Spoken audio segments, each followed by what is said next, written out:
Good Morning Brew Daily Show. I'm Neil Fryman. And I'm Toby Howell. Today, he's in love with the state of you. Biden touted his economic record in a fiery address to the nation last night. Then one bad review from a YouTuber could lead to an entire automaker going out of business.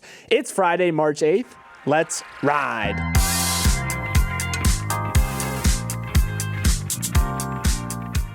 Happy International Women's Day, especially to all the women who listen to Morning Brew Daily. We promise we won't release a perfume for you like Binance did or do any other cringy brand activation. But yes, happy International Women's Day. And fellas, take this as a reminder to make sure you tell the women in your life that you appreciate them. Now let's hear a word from our friends over at Factor. I want to call out a very cool thing that's been happening with Factor ever since we've partnered with them. People keep seeing Factor trucks out there while listening to the podcast. It's true. We've gotten multiple emails from you snapping photos of a Factor truck doing its Factor thing and delivering ready-to-eat chef-made meals, all while we're telling you about their ready-to-eat chef-made meals. So we want to let you in on a little secret. It's actually us in those cars. Once we publish the show in the morning, Toby and I, as well as executive producer Emily, technical director Uchenna, and even Billy Benino on audio, hop in Factor-branded trucks and crisscross the country, hoping to get spotted. I can't believe you just revealed our top secret marketing tactic, but yeah, let's hurry up and finish the show so we can jump behind the wheel. While you keep an eye out for a Factor truck, head to factormeals.com/morningbrew50, then use code morningbrew50 to get 50% off. Once again, you can get 50% off delectable meals by going to factormeals.com/morningbrew50, then use code morningbrew50. With concerns swirling about his age, 81-year-old President Biden delivered a defiant State of the Union address that drew sharp lines between himself and his likely opponent in the upcoming election, Donald Trump, who Biden referred to numerous times as my predecessor. The speech covered a lot of ground in 68 minutes, touching on January 6th, abortion, Ukraine, Israel and Gaza, and the southern border.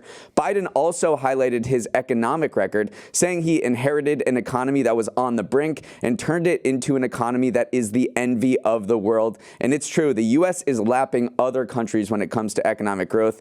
But what I want to start out talking with you, Toby, is perhaps one of the more under-discussed but hugely consequential issues in the upcoming election: taxes.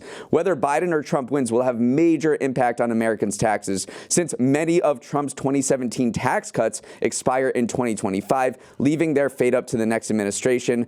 Biden, in his State of the Union, reminded everyone that he'd raise taxes for corporations and billionaires if reelected. Yeah, I actually, as soon as the State of the Union was published on the White House website, I Control F taxes just to see how many times it was mentioned in the speech. It was mentioned 6 times in his prepared remarks. 4 were to say how rich people and corporations need to pay their fair share, and then 2 were to say that normal people won't have their taxes raised under Joe Biden if he was reelected again. But yeah, Biden says he wants to raise the minimum tax for corporations to 21%, as well as lift corporate tax rate up to 28% from the current 21%. And you're right, that is the big showdown and the big bifurcation between these two candidates, is that Trump would likely extend the tax cuts that he passed last time he was in the office, and then Biden wants to, roll those back. I mean, it is a huge policy difference between the two administrations. So whatever you think of the election other than policy, and you can have a lot of opinions about that, there's actually a big difference between Republicans and Democrats and what they would do with taxes. It is actually a $6 trillion question, because if the future Trump administration extends their tax cuts, it's going to cost the government $4 trillion over a decade. Meanwhile, if Biden gets into or is reelected and does his tax proposals, that will raise $2 trillion for the government. So it's really a $6 billion at stake in this next election. Yeah, $6 trillion. He also kind of touched on the housing market a little bit and offered a few proposals on how to kind of unstick it right now. One proposal is on the housing front is to offer first-time home buyers a $5,000 per year credit for 2 years. Again, you want to try to help people get that starter home. But then another proposal is that he wants to provide a 1-year credit of up to $10,000 for families who sell their starter homes. Because again, a lot of people locked in these really low mortgage rates. They don't want to sell the house because they would have to then buy a new house at a higher interest rate. So kind of figuring out how to grease the wheels a little bit, get the housing market flowing. That was another thing that he called out in the State of the Union. Yeah, and again, these are proposals. Right. They're very fanciful. They're not likely to be enacted, but the point is to frame the debate ahead of the election, and whatever his future administration does, it'll likely be, maybe a split Congress, so they'll have to compromise in many areas. But this basically says, here's my, as we start negotiations, here is my pie in the sky ideas. Let's move on. If you opened TikTok yesterday, you might not have seen your usual diet of cooking videos that you'll probably bookmark but never come back to. Instead, some of you came across a pop-up warning that, quote, Congress is planning a total ban of TikTok, then prompting you to find and call your representative to fight a bill moving through Congress right now. The dire call to action from TikTok is in response to a vote from a key House committee that unanimously decided to approve legislation that gives the app's Chinese owner ByteDance 6 months to divest from TikTok or else face a ban in the U.S. I know we've been talking about TikTok getting banned for literal years now, but this is one of the more significant steps yet towards limiting access for normal people in the U.S. Now, as for that push notification, reps on Capitol Hill are none too happy that their phones are getting flooded with calls concerned about losing access to the app. But rather than change their mind, Axios reported that it's just made politicians even angrier and more set on passing the bill. Neil, tension around TikTok, but also U.S.-China tension in general seem to be reaching a peak right now. It's crazy. First of all, this bill came out of nowhere. I didn't know it was happening, and all of a sudden there's a huge push to start banning TikTok, or as lawmakers call it, forcing ByteDance, a Chinese company, to divest from TikTok within 5 months. And it passed this big House committee, and then next week it's going to be taken up by the House. So this is a huge momentum swing that a lot of lawmakers, and I should say bipartisan lawmakers, because it is supported by President Biden as well as the Republican House Speaker Mike Johnson, to kind of get TikTok out of app stores. So I mentioned this House committee. It's the House Energy and Commerce Committee. It voted 50-0. Again, bipartisanship is not something you see a lot these days, but 50-0 on a bipartisan committee just goes to show how kind of unified Congress is right now against it. Also, I was reading a little bit into the PR war that TikTok is trying to wage right now, because sending a push notification to tell users to call the rep, that is a very almost invasive step to take. You had to manually enter your zip code too, which didn't do anything to allay fears that TikTok is tracking you. Now they have even more data on where you live. So I think that this kind of push could work if TikTok was a US-based company, but when you have a Chinese company telling you to influence your US elected officials, it rubs people the wrong way. So I think this is a gamble that I don't think is going to pay off. It absolutely backfired, because it just confirmed the fears of what people have around TikTok, which is that the Chinese government is using it. Whether this is right or not, the fears are that the Chinese government could use it to influence American democracy and meddle with things we have going on here. So basically, it just confirmed everything that we were worried about. Yeah, and then meanwhile, over on the Chinese side of things, they've been kind of intensifying its efforts to run this, quote, delete America from its technology campaign. Remember, as China kind of came into industrialized and came into the modern economic superpower that it's been, U.S. technology companies were right there alongside it. Both hardware and software companies rode China's ascendance, but now China's in a place where they feel like they can replace a lot of the American software and hardware companies themselves with homegrown things. So there is a big push going on right now in Beijing to kind of remove America from its technology stack. And that's seen with Apple's iPhone sales, which have cratered 24% in the first 6 weeks of 2024. Man, the more you read about Chinese espionage and its ongoing economic war with the United States, especially in terms of AI, there was a Chinese national former Google employee who was charged with stealing AI secrets just this week and handing them to Chinese AI companies. Gives you a little goosebumps. Okay, moving on to something completely different. Jake Paul will box Mike Tyson on Netflix is a headline you would have thought The Onion wrote in 2019. But in 2024, it is all too real. The 27-year-old Paul, a YouTuber turned boxer, will step into the ring against Tyson, the 57-year-old former heavyweight champ. The action will stream live on Netflix on July 20th at AT&T Stadium, home of the Dallas Cowboys. There's a lot we don't know, like whether this is going to be an exhibition fight or how much the two are getting paid, but we do know it's another big step by Netflix into the sports entertainment space. Even as other streamers have paid big bucks for the broadcast rights to live sports, like Amazon and Thursday Night Football, Netflix has opted for a more cautious approach, with its biggest splash being a $5 billion deal to stream WWE. Toby, a lot to get into on the business side of things, but the thing people really want to know your opinion on is who you got to win. I think we're all coming out of this losers. The fans are going to be the biggest losers. No one is going to win in this scenario. I mean, everyone's going to get their bag, do what you got to do. I can't fault Mike Tyson or Jake Paul for probably bringing in a lot of money from this exhibition. But I noticed you mentioned Netflix is pushing into the sports entertainment space because this is not true sporting contest. It is mostly entertainment. But I do think that Netflix and Jake and Mike Tyson are jumping the shark here a little bit in the sense that fans are not stupid. Jake Paul tweeted out this promo video of Mike Tyson looking really good in the ring.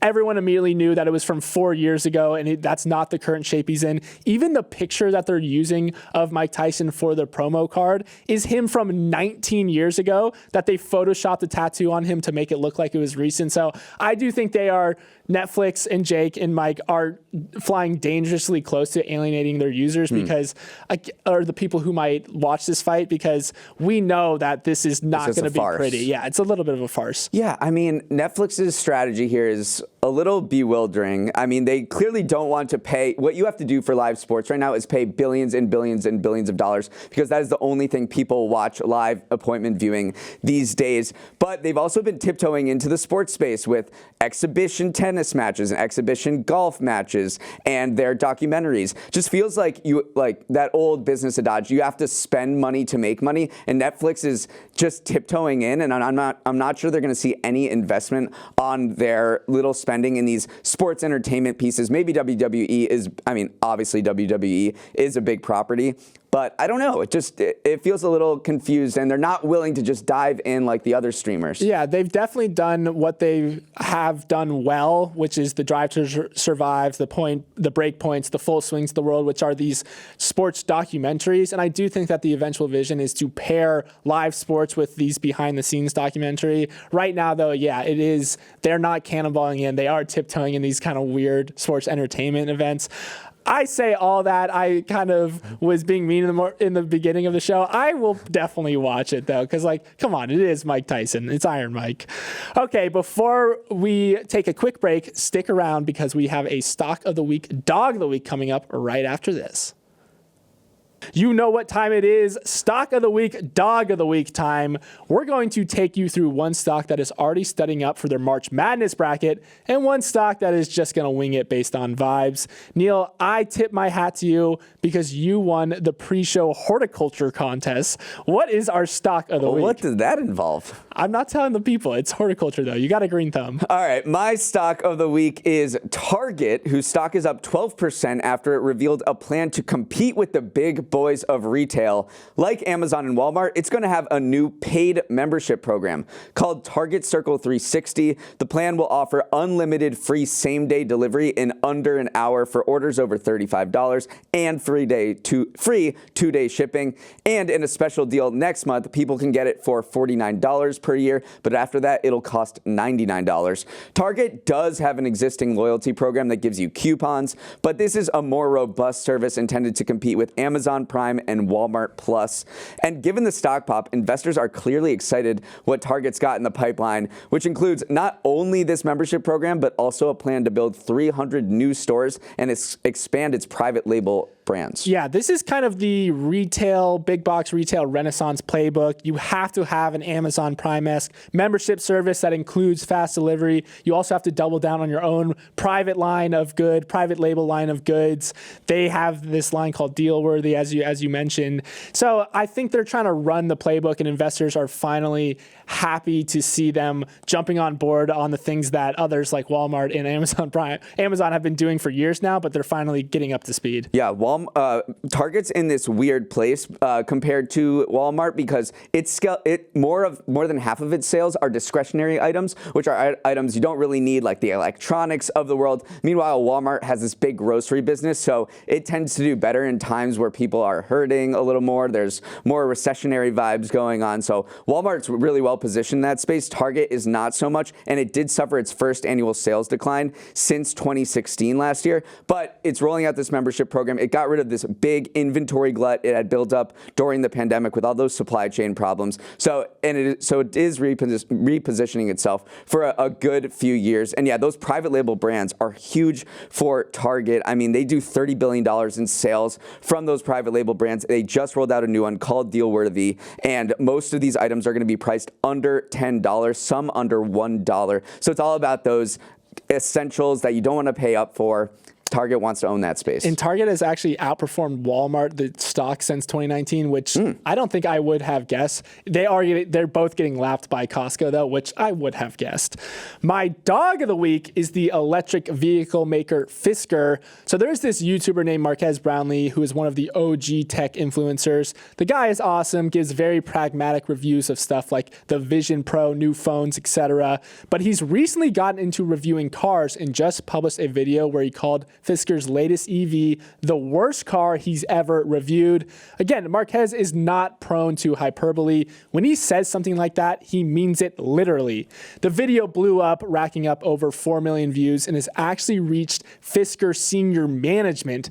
They began calling around, trying to get someone out to update the software in the car, which was the main gripe Brownlee had with it. Well, it turns out Brownlee borrowed the car from a local dealership, and another TikTok ended up going viral of this super weird conversation a dealer had with a Fisker senior engineer trying desperately to repair some of the bad PR Brownlee's video generated. In total, the stock is down around 45% since the video was posted, and it just shows the power a single reviewer can have these days. It does. It also shows how cars and other hardware makers are shipping out these products maybe before they're ready. Fisker really wanted Brownlee to update the software. They said, we have this software update. What you're driving is not necessarily what everyone's driving. We want to give you this update. And Marquez said, no, I want to review the car as it's out in the public right now. And so that was the source of the tension. It also reflects how these companies are sending out products with the ability to update them, maybe when they're not ready for prime time. Yeah, absolutely. And just to be clear, though, Fisker's troubles are not stemming just from this one video, although that did contribute to it. About a week ago, Fisker said that there is substantial doubt that it will have enough money to make it through the year. They said that in a filing with the SEC. So Fisker, kind of a younger, newer auto EV company, is feeling a lot of pressure from a lot of different places, and throwing this review into the mix did not help anything. There are talks of sort of a bailout emergency $400 million investment from Nissan, who might come and be the white knight to rescue Fisker from going off a cliff. All right, let's move on. In your journeys through the great capitalistic smorgasbord that is America, I have no doubt you have come across a combination Pizza Hut and Taco Bell, or maybe an Auntie Anne's in Cinnabon, but a new dual-branded combo restaurant is coming your way, ready to change the smells and sights of the U.S. dining landscape. It's Applebee's and IHOP. Yes, finally you can pair a 2-for-$20 appetizer featuring boneless nuggets and chicken wonton tacos with a short stack of double blueberry pancakes like you've always dreamed of. The idea behind the combo restaurant from parent company Dine Brands is to increase revenue by offering up menu items that hit at all hours of the day. IHOP will take the morning shift while Applebee's can pop off at night. But Neil, are combo restaurants the future of QSR? Are we even ready for the smells that are about to emanate from these crossbreeds? I mean, it makes too much sense to combine your neighborhood bar and grill with your neighborhood pancake emporium. But, Dine Brands does have a few of these locations overseas, and they're killing it. I mean, the CEO says they make twice as much revenue with the same amount of square footage. So just to borrow some corporate lingo here, the synergies are truly incredible. You need to have one kitchen that serves 2 restaurants. So there's a lot of cost savings and a lot of maximizing efficiencies. And I know that's very buzzwordy, but it's actually true. When you combine resources and think about the delivery costs too, when you don't have to pay a delivery vehicle to go to 2 separate locations, they can bring everything just to one place. So you can really save a lot of money from these kind of things. Yeah, so they are both under Dine Brands umbrella, but these are two brands that are heading in kind of opposite directions. Applebee's is shrinking. The company closed 46 locations, only opened 10 new ones. Meanwhile, IHOP added a net 33 new locations. So I do think that they're trying to bring Applebee's up, bring the Dollarita up. Maybe the Dollarita wasn't as profitable as they thought, and kind of pair it with IHOP that has been doing well. But I do have to wonder, as soon as you start seeing these dual branded restaurants sharing the same space, what other restaurants would you want paired together? So Neil, what are your thoughts? What would you want to see? Yeah, I'm thinking maybe we have a Krusty Krab during the day that transitions to Moe's Cantina Jazz Club at night. I think that would kill it. You went immediately to the fictional space, but that would be a heck of a vibe. The two restaurants that I want to see paired together, I want to go very different ends of the pricing spectrum. So you put a McDonald's in the same place as like a Nobu or some super, super premium brand. And then you start doing things like putting caviar on McNuggets, stuff like that. What? I don't know. I think that would be I don't cool think you too. Understand the process of synergy. That would the concept of synergy. That would be a crazy kitchen back there. You got the McDonald's fryer right next to, like, I don't know, very nice people making a moose bouche or something like that. A moose bouche. Okay. Moving on. Finally, before we let you go about your Friday, let's preview the Academy Awards, which air on ABC Sunday night. The first thing you need to know about the Oscars is that the broadcast is moved up an hour from its typical time slot to 7 p.m. Eastern so that everyone can get to bed at a reasonable time. MLB and NBA, please take notes. The show, hosted by Jimmy Kimmel for the fourth time, has an extra buzz this year because for the first time in forever, it's highlighting movies everyone has seen. And of course, I'm talking about Barbie and Oppenheimer, which are both nominated for Best Picture. That could boost viewership because over the past decade, the Oscars have featured films that maybe are really good in an artsy way, but don't appeal to the masses. Every Best Picture winner over the past decade was made for under $25 million. And the top grossing of those winners, Green Book, brought in $320 million in ticket sales. For comparison, Oppenheimer brought in nearly $1 billion and Barbie grossed $1.4 billion. So I expect a lot of people to tune in. Yeah, it is kind of crazy to hear those box office numbers and that it's two of 2023's highest grossing movies pitted against each other as two of the favorites in the Best Picture category. I mean, even a few years ago, that would have been Avengers Endgame versus Spider-Man Far From Home. So you just don't consider the Oscars as a place where these big box office movies do well, but hopefully it leads to a rebound in viewership. I mean, viewership has fallen off a cliff. Yeah. It's less than half of what it was back in 2013. Last year, only 18.7 million viewers in the U.S. tuned in. So I definitely think we're going to see a bump this year, though. Yeah, I mean, if Oppenheimer wins, it would be the highest grossing Best Picture since Return of the King way back in 2003. I know that probably brings a lot of memories back. But also for the Oscars preview, we got to talk about this gift bag that people get, the nominees get for Best Director and some of the top acting awards. So there's this gift bag that is put together. They have nearly 60 items worth over $170,000, with the most expensive of those gifts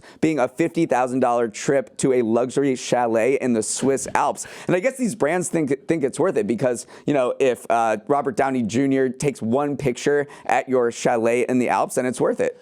I was thinking that gift bag is the wrong term for something worth $100. That's a treasure chest of stuff right there. That is beyond gifts, but yes, that does go to show you what these brands are willing to do to get in front of A-list celebrities. Also, let's get into a little bit of our previews and whatnot. We were looking at some of the betting odds. Neil, have you cooked up a parlay for us, or what are you thinking is going to dominate this year's awards So, okay, show? I put together, so betting on the Oscars is actually legal in New Jersey, Massachusetts, and 5 other states. That's under the same loosening of the laws that allows you to the sports wager on sports. So that's fun. If you're in those states, look it up. You can do a little wagering on the Oscars. My parlay that I put together is called the Trinity, and it's Oppenheimer's sweep. It's Oppenheimer Best Picture, Best Director, and Best Actor. And Oppenheimer is heavily favored in all those categories. So might be around minus 200, but that's a parlay that you can do. Yeah, or at least in my sports book. You definitely went with the favorites. I cooked up a Barbie Barbzillaheimer parlay,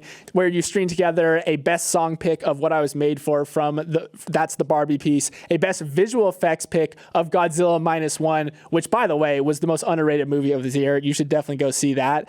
And then either a best picture or best actor award for Oppenheimer. All favorites in their respective categories, but the parlay will bring you better odds as well. Also, Barbzillaheimer, come on, that just rolls off the tongue. It rolls off the tongue. And then finally, we have to, mention the makeup and hairstyling category, which Maestro is expected to win for what they did with Bradley Cooper. I cannot believe we got snubbed in that category. Hair and makeup, come on. You guys got to do better. All right, that is a wrap on our shows for the week. Very fast week, in my opinion. And although the weekend is coming up, our inbox never stops working. So if you have any feedback on the show, send along your thoughts to morningbrewdaily@morningbrew.com. Let's roll the credits. Emily Milliron is our executive producer. Raymond Liu is our producer. Uchenna Ogu is our technical director. Billy Menino is on audio. Hair and makeup is at the combination Applebee's and IHOP. Devin Emery is our chief content officer, and our show is a production of Morning Brew. Great show today, Neil. I wish you all well.